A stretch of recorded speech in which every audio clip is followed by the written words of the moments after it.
Hello. So, welcome to another session of economics. And again, in this video, we are going to see that economics is not a very boring subject as it is normally portrayed to be. So, in this class, I want to quickly discuss with you the concept of inflation and how inflation takes place according to the monetarists. So what do the monetarists have to say about inflation? Okay, I hope I'm spelling this right, but if there is a problem with the spelling, please do forgive me. So what is inflation? Inflation can be defined as a persistent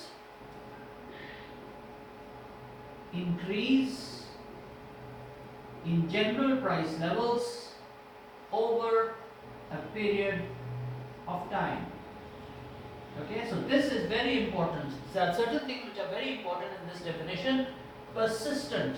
When inflation happens, the prices rise persistently. It's not like a sudden buying spree which increases the prices for a period of time and then the prices come down. That is not the case with it. Okay, general price levels. The prices increase over all categories of goods, not just a few goods, and this is measurable over a period of time.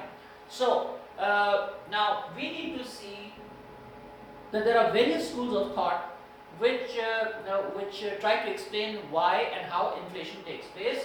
And right now in this video we are looking at the monetarist school of thought. So who are the monetarists? The monetarists, the word says it all, the name says it all. They try to explain everything in terms of money and how much money is in the system. In other words, they try to explain everything in terms of the money supply. Alright? So, why does the economy expand? It's related to the money supply. Why does the economy contract? It's related to the money supply. The monetarist has a one-track approach to economics, and that is related to money. So, they will also try to explain inflation in terms of the money supply, and for that they have one tool in hand, which is this equation. Okay, we are not going to go into the nitty gritty and the things that make it difficult and very technical. Just try to keep this equation in mind. The equation is MV is equal to PT, where M is the money supply, V is the velocity of money,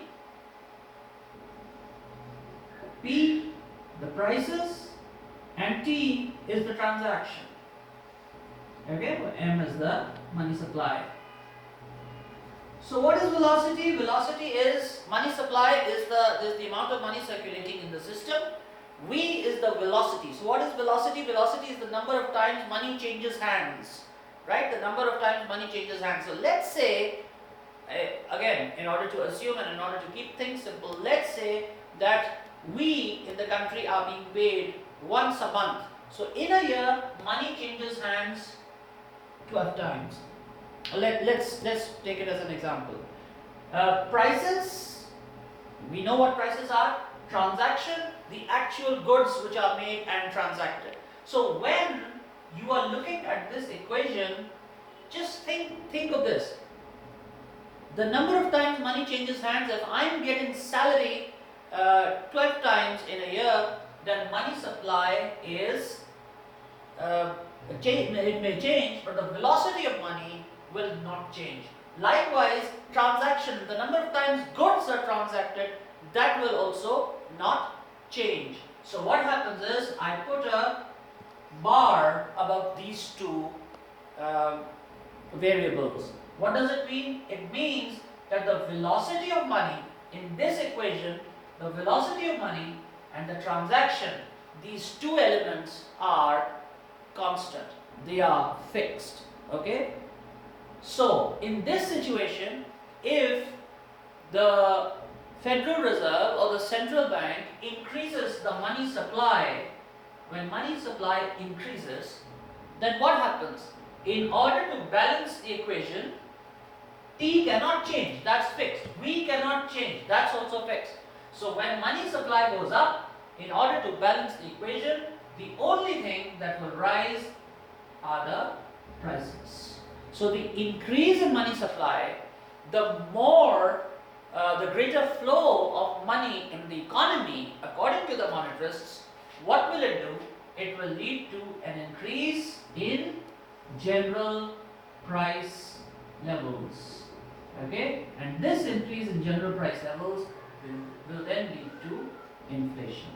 Alright, so I hope that this equation will help you understand better the concept of inflation as understood and explained by the monetarists. In the next video, we will look at inflation as explained by aggregate demand and aggregate supply curves. Till then, take good care of yourselves, and yes, do subscribe to this channel.